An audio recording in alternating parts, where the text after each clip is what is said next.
Cecil farmed at the end of the lane that I now live on. In my 20s, I travelled a lot and came back home on rare occasions. When I did, I wasted no time to call in at his house. His was a way of life, a way of understanding the world he lived in, and he had reckoned with this by being in his world, not merely of his world. He knew the world in a way that I could not, no matter how much I travelled, no matter how much I saw myself as being worldly. I realized that being worldly was to understand the world you live in. Today, this is hard, and the possibilities presented multivalent. Madeleine de Santis' Un Village reflects on these notions and has recently been published from within a vast archive of her work by Edition Guinzegal in 2020. The result is an utterly compelling and telling portrayal of a Brittany village in the 1970s, in a time when all our worlds existed within visible horizons and a way of life dominated the broader geography of a community. De Santis discovered the village of Poilay in 1972 when driving home to Paris. For the next 8 years, de Santis, a self-taught photographer, captured the rhythms of village life, first on colour slide film and then in black and white. She held slideshows in a local church to show her work to Poilay's residents. They would look at the slides and laugh and cry and marvel at themselves. They didn't know they were so beautiful. 33,280 colour slides and 23,076 black and white negatives are a testament to her dedication and realization that what she was witnessing was also fast disappearing. Going through Un Village is like going through a family album, but here it is an entire village. Her photographs are liberated from the formulaic norms and range free from all the tropes and style that can overshadow content. She doesn't shy away from the harsh realities of living or death and primes the viewer to the qualities that underlie this process of life. Children play in their imagined landscapes, happy in what they create. They take part in the day-to-day workings of a farming community.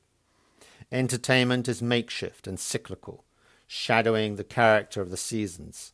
Life is less complex, tuned to an existence close to the rhythm of the land, and the homes of the villagers are decorated with the furnishings of purpose and spirit, without any of the aspirational candy of plastic consumerism that was soon to blight our lives.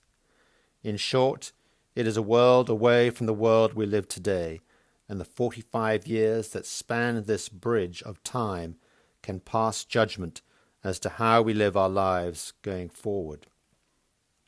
In stiklastrenti, we step back 45 years from the 1970s to the interwar period of 1920 to 1930 and a small town in Latvia. Published in 2019 by Orbiter and compiled and edited by Anna Volkova and Vladimir Svetlov from a collection of photographs now held at the Latvian Museum of Photography, stiklastrenti is an astonishing visual documentation of a people. Taken from the archives of a photography studio in the Latvian town of Strenti, and all shot on glass negatives, stikla, by the studio's founder, Davis Spunda, and his successors, the Krauklis family. These photographs show a period in history shortly after Latvia's independence and describe the daily life of a town beyond the clutches of big history and the extremes of technical progress about to rain down over this land. I haven't witnessed a collection quite like this. There's an astute awareness in the intentions of the photographer, and against the arid seriousness of today's photography, there's an abundance of humour and joie de vivre. The same you feel after looking through the work of Jacques-Henri Lartigue, albeit that in Strenti we exist on the opposite side of the class prism. It's as if every picture is its own pantomime with an unknown plot. The more I look at the photos, the more of an enigma unfolds. If this was a book shown to me as an exemplar of humanity, I would be at sea as to what to make of it.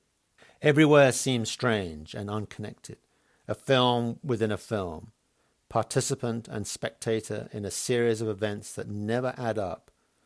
There's an unexplained sentiment that requires a code, a language that the viewer is unable to equate. Nearly everything here is a riddle, and an idea of this being a fable seems to fit, but it's the unerring literality that has me wondering as to what on earth is going on. As Maria Dudariva, director of the Latvian Museum of Photography, observes from a more objective standpoint, there is a division in the society, surplus value acquired by means of productions, hired labour, but the producers of goods are not alienated from the goods themselves, from their own labour, or from their own lives. It is a sort of paradise of humane capitalism, Strenti's Belle Epoque. And here is perhaps the visceral unease lying behind these images. All of what I'm looking at is shortly to be crushed by the onset of total insanity, civil war, total war, Nazism, communism, and a country and a people laid to waste.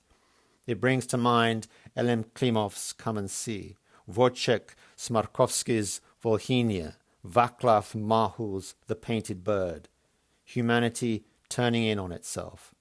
When you look at Michael Haneke's White Ribbon, the film acts as an allegory of impending disaster. All is not as it seems, and moments in history are their own paradox. When I look at the covers of Un Village and Stiklastrenti, with the young girl leaning on the table with the television behind, and the older man holding up a dead bird for all to see, each fosters a look that carries both hope and destiny, and an answer to each that lies somewhere in the future.